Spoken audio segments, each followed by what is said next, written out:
से हट के अपना समाज के नाम रोशन करी। जतियाता गाना तो हमार टोटल बजबे करेला आ जतियाता गाना अइबो करी, एकरा में शक नहीं है। बाकी तूफान बे चिराग भैया पर गाना सचिन यादव अहिरान, सॉरी भाई, और तारा के हम ना बोलो लाइव में, ऐसे कि जे भी समाज के जुड़ल बा, जे भी कलाकार बाटे, सबके स्वागत बा लाइव में, ठीक नु।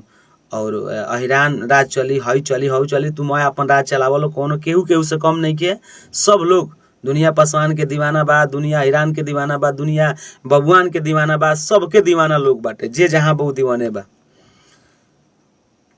प्रहलाद बाबू, नंदन कुमार वैशाली, जियो शेर। तो हम ये चाहम कि रउआ सब बढ़िया चीज के प्यार दुलार दी, सपोर्ट दी। अभी तक हम जानता नहीं कि अगर पासवान गाना तूफान के रही तो 1.5 लाख से पार कगू रही।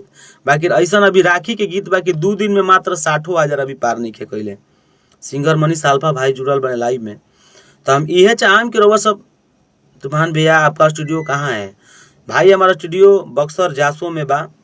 और जे भी भाई हमारा से भेंट करल चाहत हुई, जे भी मिलल चाहत हुई, तो टाइम लगा के एक बार मैसेज करके इंस्टा पे आ सकता है। कहे से कि भाई लोग मिले रोज आवेला।